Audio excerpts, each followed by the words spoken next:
What's up, everyone? Welcome back to the Big News Podcast with me, your host, Paul Hughes. Today's guest, very special guest today, we brought in the heavies once again. Our guest today is a multi-weight, multi-promotion mixed martial arts world champion. He is fighting in the 5th of April in the UFC Apex 103, I believe. Is that correct? Got it. I believe so. Yeah, I believe so. But our guest today is Mr. Rhys McKee. So, Rhys, what's the crack? What an intro. That's probably the best intro I've ever got. But it's the truth. It's the truth. I love it. It is the truth. Multi-weight, multi-promotion, yeah, world champion. It's true. I would, if I was to continue that intro, I will actually continue it. I think that you are already an Irish MMA legend. I think, like, absolutely no question there. I think that you, because obviously you're still actively competing. You're 29 now. Yeah. You're not that much older than me, but you have a lot more experience in the bank. You're absolutely, no question, an Irish MMA legend already. And I think you do not get the credit you deserve for what you've done in your career already. So that's why I thought it was very important to mention that. A multi-weight, multi-promotion world champion. Appreciate it, yeah. Young but vet, you are a young veteran. Young veteran.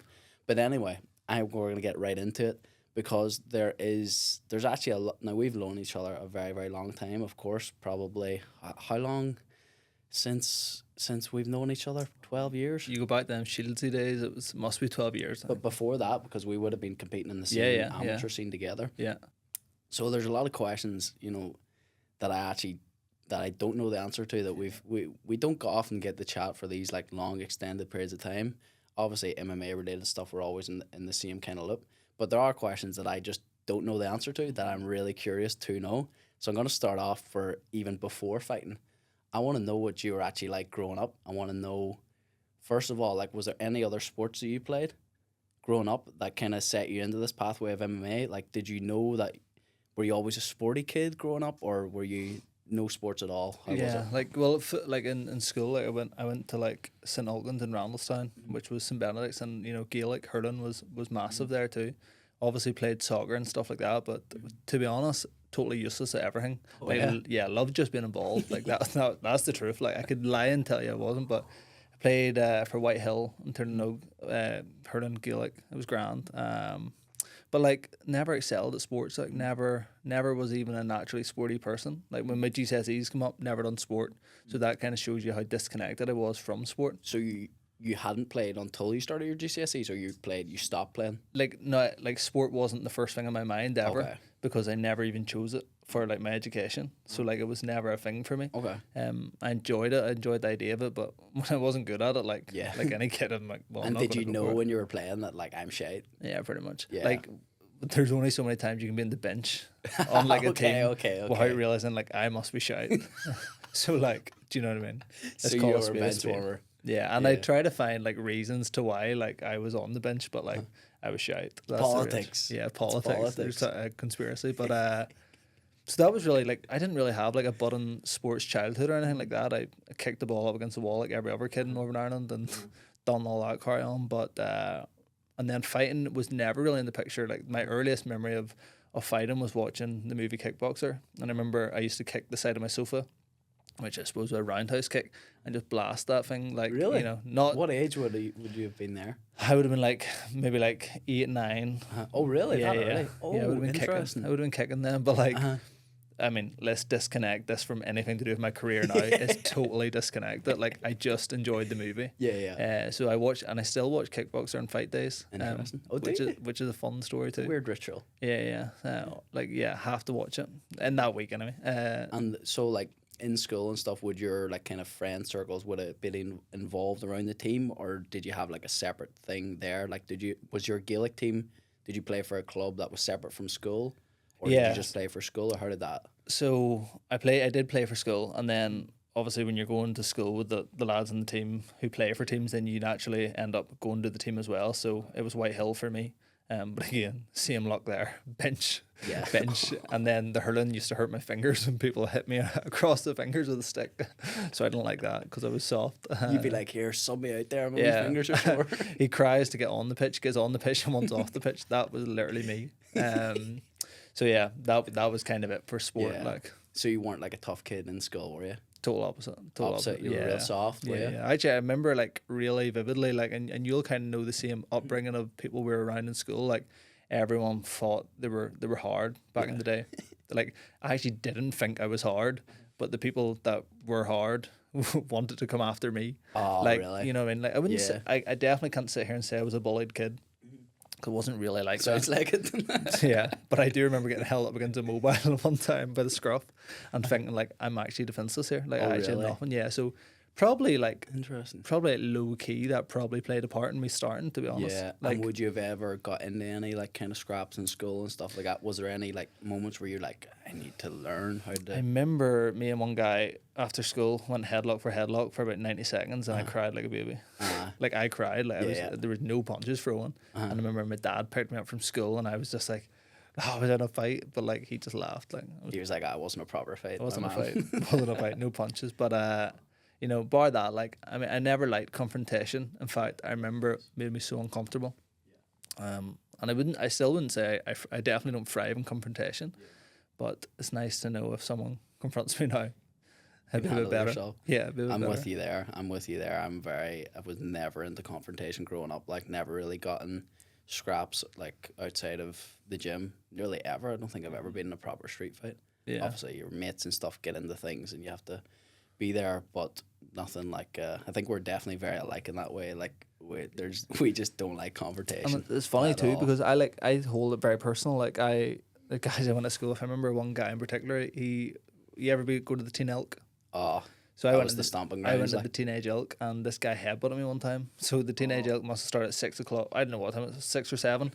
This guy headbutted me at like 7. So like we're talking hour in. for no reason, just Yeah, for no just reason. zero. I think I maybe fancied a girl he fancied, and, Oh, okay. and she was there. Okay, so there's more to it. I'm a scumbag. But like we were like 15, 16. Yeah. And I went out to the foyer and rung my dad to come lift me because I was so scared that there's going to have to be another What fight. age were you there?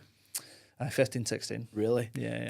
That's really funny you say that, because my first like proper confrontation outside of like the Gaelic pitch, which there would have been like getting stuck into people all the time, was there as well. I'm sure there's so many people grew up in definitely. the same areas as us that have the same Definitely. story. But I remember one time, we were walking down some stairs and like there was people sitting in the stairs or whatever, and like they were in the way or like they tried to trip us or something.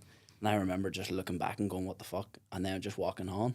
Went on downstairs, and then just a few lads just came after us. We didn't see them, and they just banged me one. Yeah. And like my head just swole up like fuck. And I remember just the same thing, being so scared. Yeah. And just being like, oh my god, like this That is adrenaline. this is Yeah. so scary. This is so different. They're definitely telling people about that today. I definitely smacked Paul Hughes one time. But it's funny did, because fuck I all.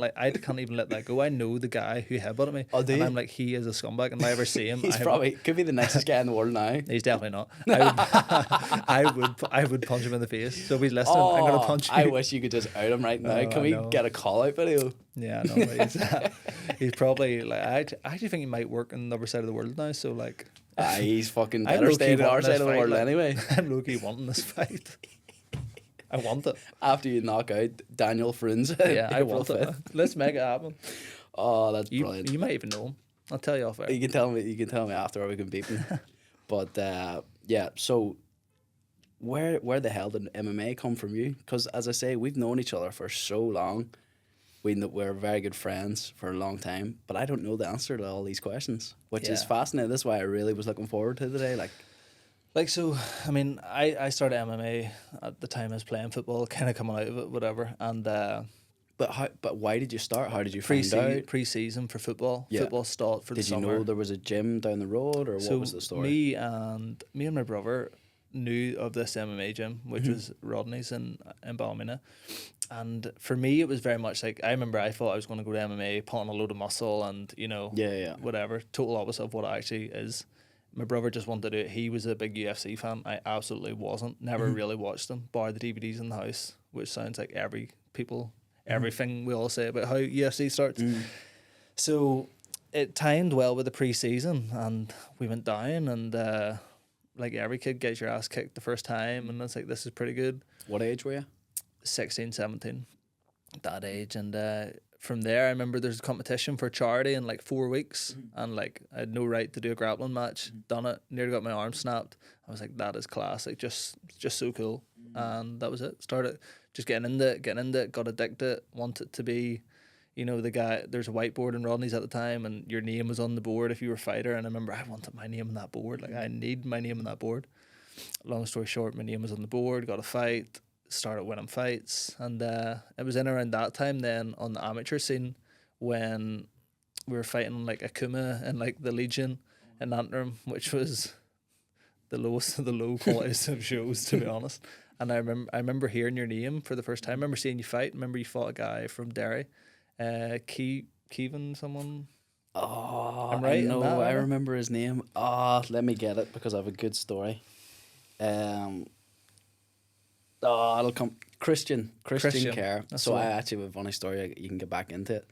Very coincidentally, my best mate Roddy, who you know very well, this guy Christian owns a company in London, Yeah. or did anyway, when Roddy was working for him. Coincidentally, he came in. He was like, "I'm working with this company in London. The guy's lad from Derry, Christian Kerr," and I went, "It was my MMA debut 10 years ago." Yeah. Just It's side hilarious, story. wasn't it? Anyway, continue. And like so I remember like we fought in the same card one night, and I remember like you threw like a head kick, or you were wearing a pair of bad head boy kicked shorts him. maybe, Yeah, or not? it But was, yeah, yeah. I'm right, aren't I? Shin guards, and I remember you were on the top of the cage. I remember a lot about your fight for some reason, and I remember Alan Philpott tagging, "Oh, Rhys McKee should fight Paul Hughes." Oh, really? He was trying to set of it up. course, a true Alan Philpott style, like, and then Mickey Young replied under it, bit back, and that was just my first interaction of knowing. And then I think our next interaction was when I started doing strength and conditioning with Mark Shields, the GOAT, and lo and behold, Paul Hughes was there. Aye, there we are. So like your early days, whenever you want to get your name on the board, all these sorts of things, like as that young kid, like skinny, like quiet, like scared of confrontation, was like, I'm assuming that was a big character building thing for you, like learning Yeah. how to defend yourself and competing. Like, was it? Yeah, I feel like, honestly, I feel like I grew up with MMA. Like, I feel like I've never grew up in terms of on my own. It was always through the sport of MMA. Like, MMA's taught me effectively everything I know. Like, in terms of like any of the periods of my life from I was 16 onwards involves the sport. So like, it's amazing. So it didn't build my character. It is my character. Like, it is my life because I grew up with it. You know, so Makes sense, yeah. Whenever you're kind of finding your identity at that kind of age, that was just such a big part of your life. And you're the Makes sense, same. actually. I can't ask you about any memory in the last whatever 14, 15 years, and you can't remember MMA at that stage of your life. Yeah. Because it was always there. You know what I mean? Like, I understand what you're saying. I would have had a lot of memories from Gaelic and hurling, like earlier memories that were very formative for me as well. Like, I kind of was a competitor before I started competing in mixed martial arts. That's my kind of slightly different. Where I definitely wasn't. And like, even, you know, I remember it was me and Mark Andrew at the time, both fighting at 61 kilo. And I remember there was these opportunities to fight in shows in Newcastle and stuff. And I remember Mark got them over me. And I remember just being so got up, being like, I really wanted that. Like, I felt like I was in the position. And I felt at the time it was like because Mark was further on, or like it wasn't. It was just, you know, Rodney maybe seen Mark first and he got the dig. And Yeah. But I remember that was my early drivers of being like, Interesting. I need to be the guy. Interesting. You Yeah. know, not to take it off Mark, but No, like, no, absolutely I not. needed it like for myself. And then Yeah. it just, even if like it would have went with any of the shows, like I would have went, I want the title shot, I want whatever. Was there a moment in like your early amateur career, maybe later amateur, early pro? When was the moment that you realized that you're tough as fuck? Because you are probably the toughest person I've ever met in terms of in a mixed martial arts aspect. Like, your toughness levels is like something I've never seen before. Even to anybody who watches your fights obviously knows that. But I'm curious to know, when did you find out that you were tough? Because you weren't tough growing up, as you No, said. Like, when did definitely you when did you find out? Okay, I'm really tough. I feel You know, I've had a lot of like dig deep moments in fights. I've had a lot of moments in fights where it's like, I don't know, like this could go either way, but I've always wanted it when I'm in there. Like, when I'm in the trenches, I always just seem to really enjoy it. Like, you know, so I don't have like a first moment. I remember one night, it was actually the night my formal was meant to be. So you're talking that age in school. And we were sparring one Friday night in Rodney's. I didn't go to my formal because sparring was on. And it was me, a few other light guys, and Ryan Boyd, who was like a heavyweight, like amateur at the time. And like he honestly kicked the fuck out of me for like 10 rounds. There was no one else there. And I just loved it. I was like coming back and come back and come back. And I remember by the end of them rounds, I was giving it to him back. And I remember at that time thinking like, fuck, like I actually do know I'm tough now. Like, and I feel that was like a big thing for me, because it's like, you know, I was at school with these like whatever, these dickheads, and I'm in here doing this. So maybe that was a moment, maybe.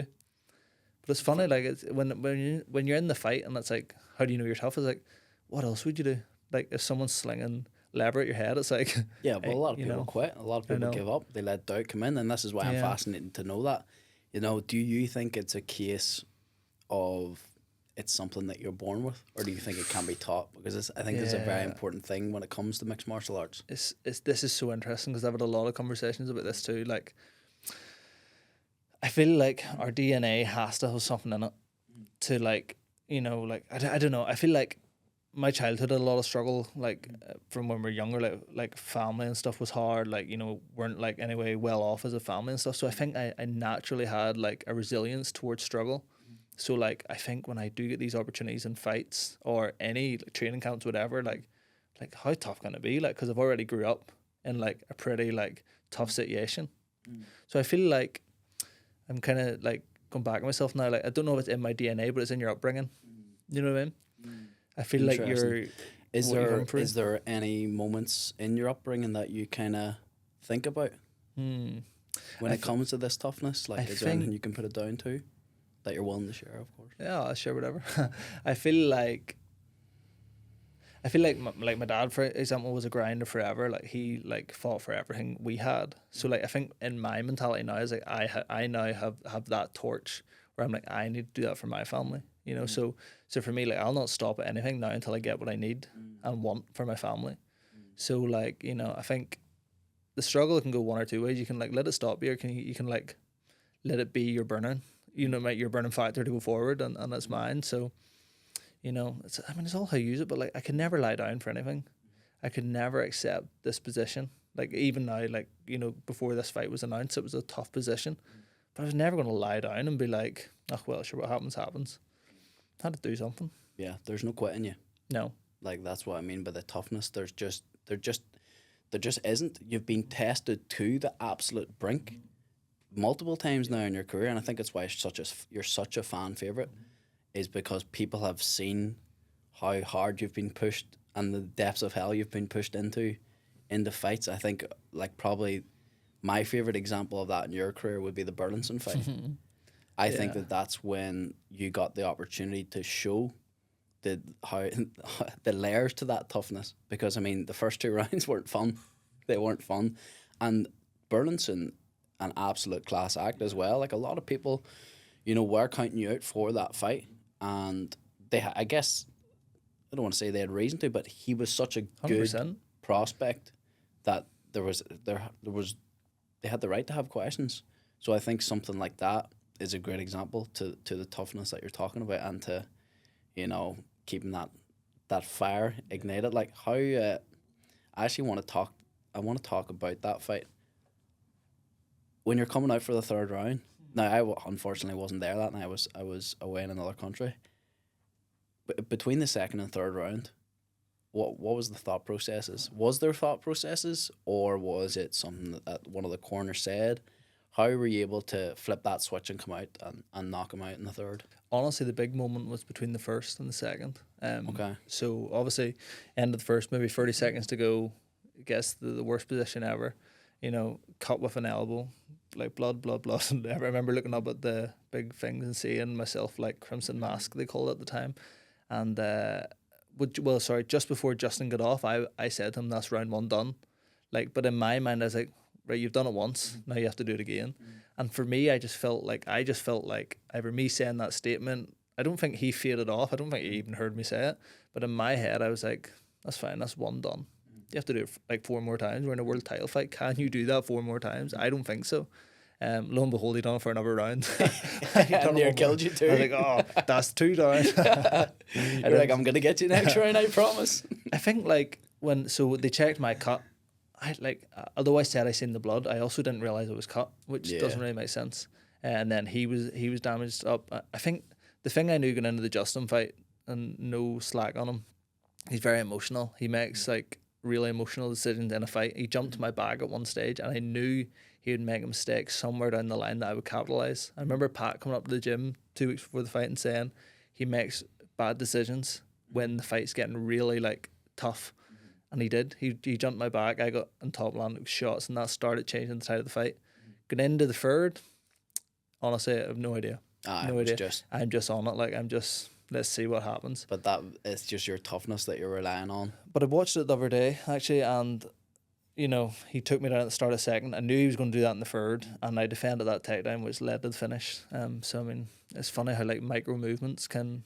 Yeah, the momentum shifted then.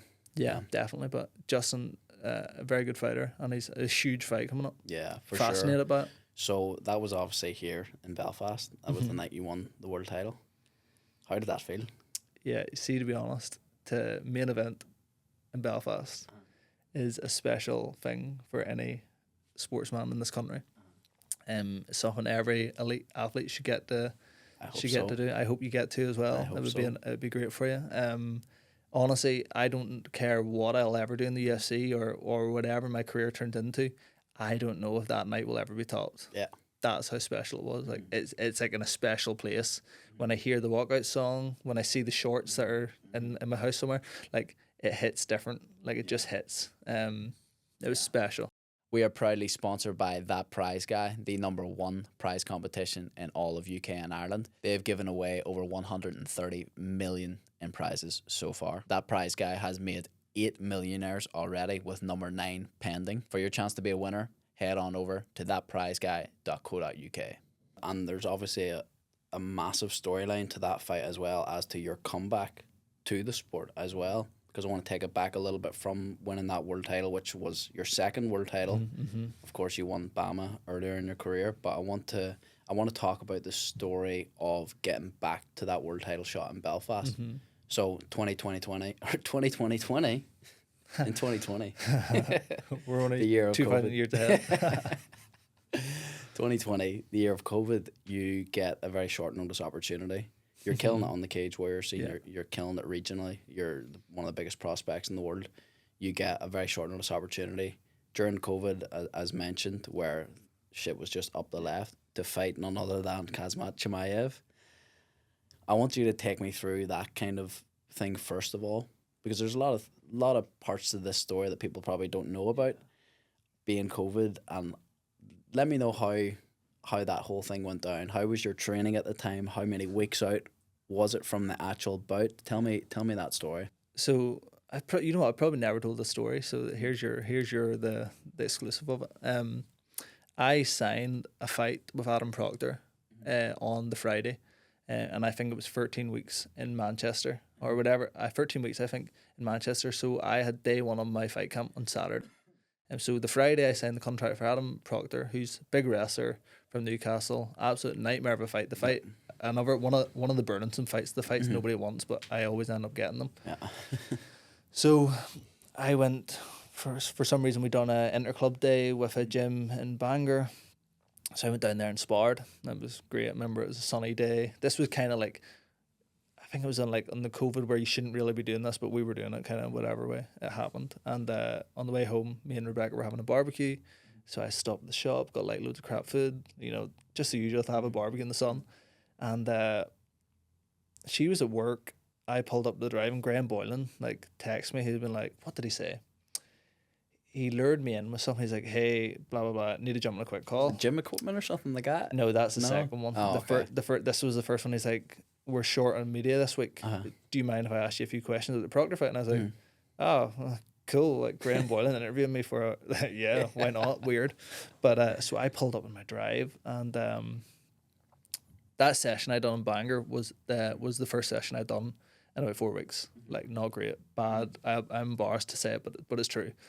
It was the first session I'd done in 4 weeks. So Graham talking to me, he's like, what do you think of like Adesanya or someone at the time taking a short notice fight? And I was like, love it. He's like, is that something you would do? I'm like, yes, definitely. I would love to do that. And you he goes, thinking you're pure hard. I was like, I made that fight anybody. I'm so hard about to eat a hot dog here, but fair enough. And he goes, well, you're in. And well, you're going to Fight Island. And I was like, what? And I was like, and who am I fighting? And he's like, Khamzat Chimaev. And I was like, I don't know who he is, but I don't care, or something like that. And I was like, fucking hell. And how long before the fight was this? So that was on the Saturday. The fight was the next Saturday. Oh my God. It was the next Saturday. That's how short it was. Like, is like, a lot of people say it's 2 weeks. It wasn't 2 weeks. It was actually like bang on 7 days. And the world was in COVID at the time. So like I had to like jump through so many hooks to get like, and I remember at one stage, to be honest, I was actually that nervous about it. Not because who it was. I was actually like, well, even if this falls through, the fight fell through, at least I've still my contract. That would be my golden situation. But it didn't. The fight went ahead. And I fought Khamzat Chimaev on 7 days notice. So tell me this. You obviously didn't know who he was when you first got the call. Like a lot of people didn't. He was very new to the UFC. He had just fought or was fighting that night. Was that correct? He fought John Phillips the week before. The week before. So his name was out there a bit. Yeah. Whenever you started researching him, what was your thoughts? Honestly, I Google imaged him and seen the beard. I seen the beard, and I just thought, "Fuck, okay, one of these guys." So when Graham Boylan said, I am pretty sure I would have to watch a video back. I'm pretty sure he said like kamikaze, and I looked at kamikaze and I seen like this Polish striker. And I was like, this couldn't be better. Oh. Like a Polish little short guy, whoever Kamikaze is, I was coming for him for an hour. Like he was like a short striker, and I was like, this is absolutely perfect. Like great. And then I learned his name was actually Khamzat Chimaev, and he was like a 6'3", whatever he is, wrestler. And I was like, right, it's a bit different. But, knocking people out for you know, fun and you brave. know what? To be honest, I know for fun, and like that whole week until I got to Fight Island, I didn't know he could strike as well. I was like, he's just a wrestler. So went into Rodney's, we were like doing like some takedown defense and stuff, but like it was hectic. It was really, really hectic. I mean, obviously you've got zero time to prepare anything there. When did you fly? We flew on the Monday. Yeah, so I mean, like literally, no, we flew on the Tuesday. It was 72 hours after I signed the fight. Yeah, an absolutely crazy experience, no doubt. Doing that, coming from, I will go get a wee barbecue, get a few hot dogs, to 2 days later you're flying to Fight Island, and never mind how crazy the whole COVID situation was, the fact that there was an island, all coordinated to have these fights. I'm sure it's something you'll definitely not forget anyway. And an experience I definitely don't regret it. Yeah, absolutely. I definitely don't. No regrets. Some funny like moments during that week. I bet. Great. So I want to take us through this storyline to then getting that world championship. So after you fought Khamzat, you fought Alex Morono, another like a UFC veteran, someone that probably had like maybe close to 20 UFC fights, I think, at the time. Mm-hmm. A very, very good guy, a very dangerous guy. And you fought him, it would have been not too long after Chimaev, right? I fought Chimaev, I think, in July, and I think I fought Morono in November.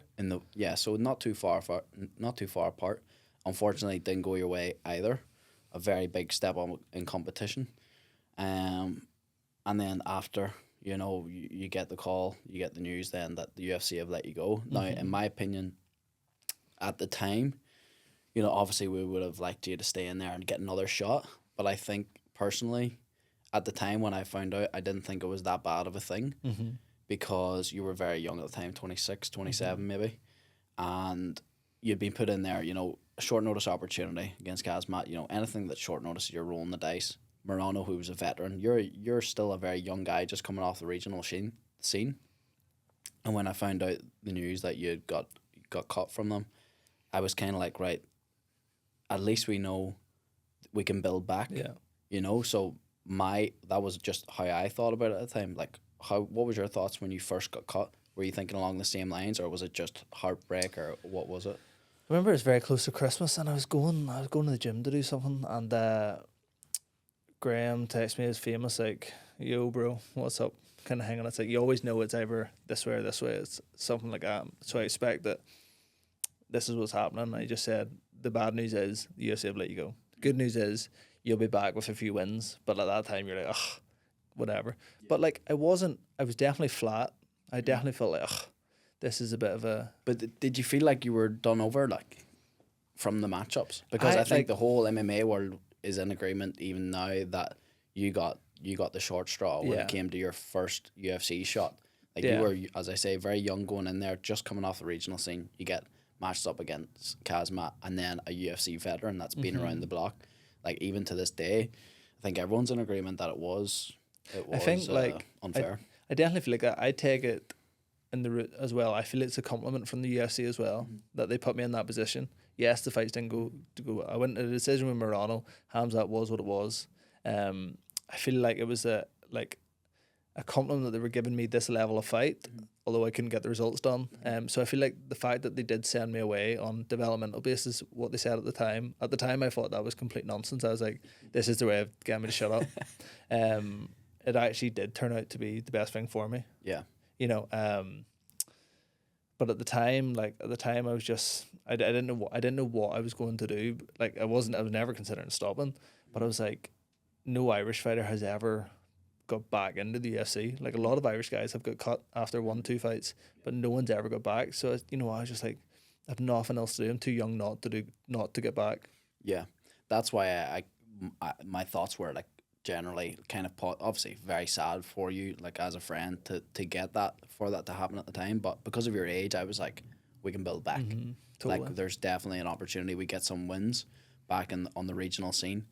You'll get back, and that is exactly what you done then. You went back to Cage Warriors, you fought some really good guys, you then got the title shot against Burlinson, you then defended against Jimmy Wallhead, which, like, I actually wanted to touch on that as well, because that was the fight I was most nervous for forever for you as a friend. That was the fight I was most nervous for, and I had quite a good reason to be, because Jimmy Wallhead had just been coming off 2 absolutely brutal first round KOs. I mean, putting people out stiff. Yeah. Very dangerous, an absolute veteran in the game, probably 50 fights or so. That was the one I was most nervous about. And then you fought him in Dublin, 3 Arena, which is another unbelievable experience, I'm sure. And the fight was stopped. You know, they threw in the towel essentially. So how do you kind of reflect on that now? Jimmy was fun. Jimmy was a fight that sometimes my funnest fights, the Burlinsons, the Jimmy Wallheads are the most recent ones. They're the fights, like, on paper, like, you're like, flip, I actually kind of don't want this fight. But that's the fight that brings out the best, you know. So Jimmy was scary getting into the fight.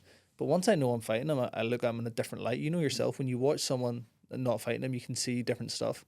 When you're fighting them, or when you're lined up to fight him, you start to see weaknesses. And then that's what I seen. I was just like, there's no reason this guy can do to me what he done to them. He fought wrestlers, he, like, you know, like, in the nicest way. Like, I don't think they were great, and he put them out. But I love the idea of being, like, I love the passing of the torch kind of analogy for that one. Jimmy was coming back. He was looking to spoil my party. I took the offense at that. I was like, I don't want you to do that. Yeah. This is it. Yeah. I enjoyed that fight a lot. Yeah, I mean, I enjoyed watching it. Once you got your groove, like, it was it was over. It was such a dangerous fight. It really, really was. That's why I was so nervous for it. But that was, in my opinion, one of the best performances of your career. And to do that in the 3 Arena as well, like, this is why I talk about you. Like, you're already an Irish MMA legend. Like, you've won the world title in the SSE Belfast. You've headlined the 3 Arena twice now. Once. Once, but you've fought there before. Yeah. You've done, like, absolutely unbelievable things in your career already. And I don't think you get the credit for that. We interrupt this episode to tell you about our amazing sponsor, the Record Room Hillsborough, where we are right now. The Record Room comes with all the equipment you need, with multiple set options, whether you want to launch your own podcast or if your company needs to shoot its own marketing content. It is a one-stop shop for everything that you need. If this sounds like something that you need, use the booking link in the description, let yourself in, and hit record.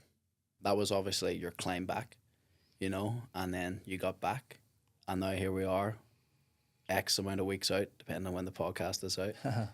Daniel Frunze, the opponent. What is your kind of initial thoughts on him? Honestly, very similar to the Jimmy fight. I feel like Jimmy did have a lot of traits that were very good against certain guys, but they weren't against me. And I believe this is the same type of fight. He's the same kind of threats, the same kind of weapons. In fact, Jimmy may have a more well-rounded game, a bit more tools than than I believe Frunze has. What Frunze does have, he's a win streak, he's momentum, and he's game. You know, he's everything to prove here. It's his UFC debut, he's coming off the Contender, but you know, I also have a lot to prove, and I have absolutely nothing to lose. So I'm equally, if not more, dangerous than him. You know, I am on a 2-fight skid with the UFC again, which is the position I'm in. But like, I'm shining in that. I'm ready to go. For him, I know the pressure's on him. Like, you know, I'm the guy that people are now being like, well, why has he got one more shot? Well, Frunze has to be the guy to get rid of me then. So let's see, can he do it? I like this fight a lot. I know the position I am in my camp. I know where my headspace is. Like, I'm ready to shine for this one. And now we're here. We're back. You've climbed back once again. We haven't got where we wanted to go right now, but with this, like, what's changed? Why has it got to be different now? I think, if I'm being like totally honest, it like, you know, the one in Paris against Lusa, whatever, bit emotional, a bit of a weird camp, like a bit of a changing of my setup and things, so to speak. So that was hard. The Chitty fight, I just had the child. You know, we had Ruby in December. So I pretty much had a fight camp with a 3-month-old. Anybody that has a child will know that is like, that is just mental, like mental. So it's not that I didn't do enough training. It's not that at all. Although it might possibly be that as well, actually. But it was a mind space. I was there to check boxes. I was there just to be there. I was turning up at sessions to be like, look, I was here. Do you know what I mean? Where this time, it's like, the child's 1.5 years. She's fine. She's at home with her mum. Like, it's totally fine. I'm here at training. I'm learning at training. I'm evolving. I've been doing this for the last year now. I'm in a far better space. I'm not turning up to this fight just to be... I feel like I almost took that last fight to get my life routine back, to be honest, which is quite harsh to say that. Where this fight, I'm fighting for the right reasons. And what have you directly changed? What's new? I'm like, honestly, I'm just all in. My mind is in the sport. Like, when I'm on the mats, I'm actually focused on what's going on the mats. Where before it was like, I wonder, is everything okay at home? I wonder, is the child okay? I wonder, does Rebecca need me? Like, that's honestly where my head was at. Like, your mind is never away from the child. And it's still not. Yeah, of course. Like, I know, like, for my 2 3-hour training session, I'm in. And I know, like, let's be honest, a win here, the way I plan to win has bonus written all over it. Like, I can change our life and then do it again and then do it again. I can do it 3 times this year. By the end of the year, I could be cracking top 15. Which, like, some people watch and be like, Flippy, your man's full of it. But, like, I just know that's what I can do. Because these guys in the UFC, like, a lot of them are rubbish. Like, a lot of them aren't great. But it's time for me to prove it. I've said it a long time, but it's time for me to walk it, not talk it. Yeah, I love that. I'm fired up. I'm fired. I feel my face going flush. Like, I'm getting fired up. I personally seen definitely a change in you for this one. And just recently in general, you are all in. Yeah. I can tell that. That's always been my philosophy, and I can tell when people are all in and when they're not, and there's such a noticeable like change in you there. I wanted to ask you about like kind of your move up to Belfast and up the Fight Academy with Pat and Shando, and now you're back working with Donard again, which is a huge plus. Donard's the GOAT, like. Everybody smiles when they say Donard's name. I know, isn't that that's the energy that man carries? That's you know, a pure, loving, good person energy. Really is. But how has that been for you? Yeah, like on a personal level, like obviously in a technical level, of course, when we're talking fighting and all that, but on a personal level as well, like how has it been? You know, being into this kind of like fully into this system now, where you've been here a long time now. You've got the systems of what these guys are teaching. Like how has that been for you? So to make it the real story, it was always hard. It was hard to make the complete move because Rodney actually moved to the point of not just being a coach, but he turned into like my dad's role. Obviously, my dad passed, so like Rodney turned into this like father role. But this actually made the transition easier because he understood it so much. Do you know what I mean? Yeah. He understood. Like, I was at the point when I trained for Miranda, I had 4 amateur fighters helping me prepare. 3 of them are bantamweights and 1 was a lightweight. Like, and I was fighting at UFC welterweight. Like, I just didn't have it. I just didn't have the bodies. So then when I went to the Mount Kibi fight and stuff, I had to cross train. And And then I started tasting it. I was like, hold on a minute, I'm getting pushed. I'm getting beat up. I'm still getting beat up to the day in the gym. Like, I just needed that more. So them free camps, I progressively got there more and more. And then had the Lusa fight in the UFC. And at that stage, I was like, I just need to be here full time. I need to have no cross information. I need to just totally invest. Met Shando for a coffee. Told him exactly where I'm at. He told me exactly where he's at. I said, let's go all in. And that was it. That was the full move. And, you know, I've been working with Pat a long time, working with Shando now probably 2 years maybe. Maybe just under 2 years. And honestly, it's been unbelievable. All the lads, like, it feels like home now. Didn't for a long time, to be honest. And I can definitely empathize with that, because, you know, coming from, obviously we're two cultures, you know, we'd come down from the country. It's a different place than up in Belfast. It took me some time to feel like, you know, that it's different. Like, yes, they're all your very, very close friends, but feeling like home is a different feeling altogether. For sure. And like me personally, I've only felt like in the last couple of years, like, now I've lived in Belfast a long time now, but like I think that having that feeling is actually very important for an athlete, is that like kind of that security, that feeling of like, we always knew they have your back, but now you put in the time investment and you realize, okay, like, we have that bond now, all of us, that like they are like your brothers, they are like your family. And I think that I was actually having this conversation earlier with someone. I think that is an unbelievably important aspect to success in this game, because it's such a tough game. It's the toughest sport in the world. If it was easy, everyone would be doing it. Yeah. To have that backing of people that you love and people that you trust wholeheartedly, to trust their technical information, but trust as people as well, I think is unbelievably important. So I'm glad to hear that you feel that way now as well, because I think that adds so much. Like I really think there's layers to this game, and I think that is a layer that is essential to be the best in the world. I think, like, you know, like, what I love about the FAI right now is, or always have, but like especially now, is like there's different people for different things. Like, I can go to Shando and like get a bit of life advice, or like just tell him where I'm at in my life, and he'll get that.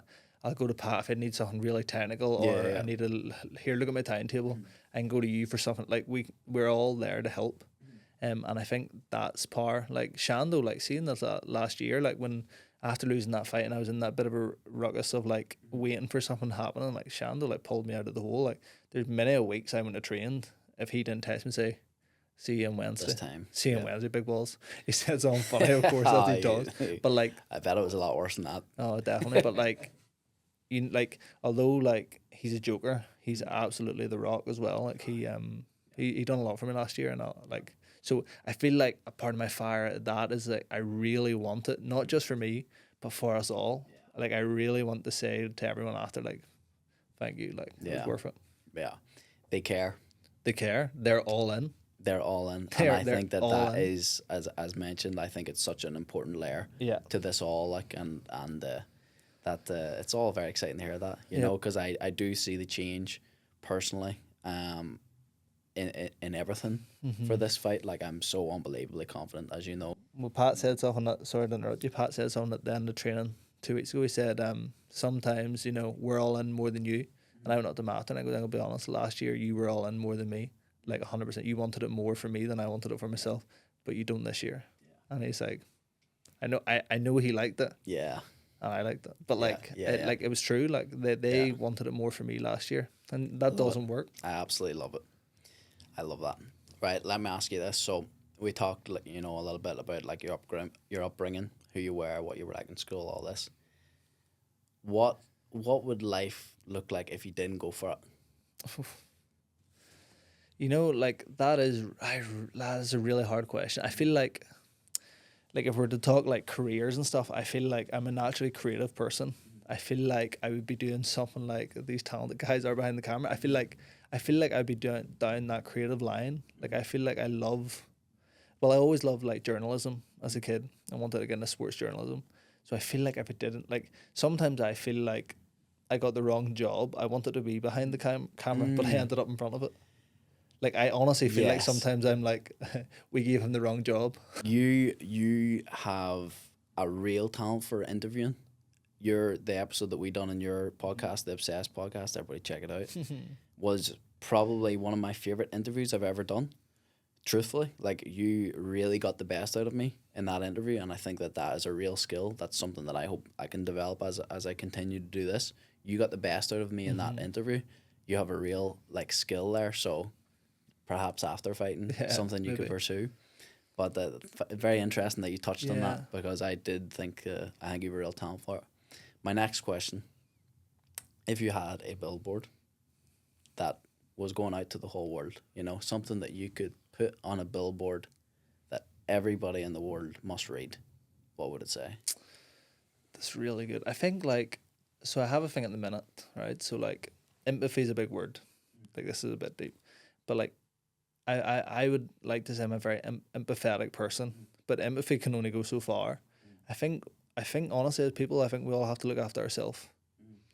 You know, sometimes I can be very empathetic towards people, where you give them too much grace. See, to be honest, we just have to look after ourselves and your close friends. So I think as people, I think we should be a bit more selfish, which is kind of like a weird message to give, but like, especially us in our game, like, if we were to only be empaths all the time, you wouldn't be where you are. If you were only an empath, never. So what you're saying is like do what you need to do essentially first before you can give out to anyone else, you know? The suffer must help himself. I got that tattooed on my leg, and I believe it. Like I'm the only person that can get myself out of my situation, and to do that I have to do the work. But being an empath and, you know, focusing on everything else around me wouldn't get me the suffer out of my own situation. Yeah, interesting. I'm not a sufferer, but like, very deep answer. Really appreciate the answer. So, is legacy important to you? And if it is, what do you want your legacy to be? Yeah, I think legacy, you know, I gave a lot of my life and brain cells to this game. So I feel like... With you there, brother. Yeah, you're with me. I feel like legacy is... We have to be getting some legacy from this, if anything. Legacy is important. I feel like my story has the many ups and downs that people will find motivation in. And I think for me, I want to be known as the guy that never gave up and did get it when, even on the second chance, it maybe didn't look like he was going to, but then he still cracked on. And that's the stage I'm at right now. Like, I'm at the stage now where, like, a lot of people will be like, I don't know if he can turn this around. 100%. I believed that last year too. But, like, just watch the next one. Like, I'm on the mission. So I think that's my legacy. It's like, you know, I don't know. Maybe the legacy is like, just, you know, don't stop don't try once, try twice, maybe try 3 times, but it'll all work out. Love it. I think that's where I'm at. Love it.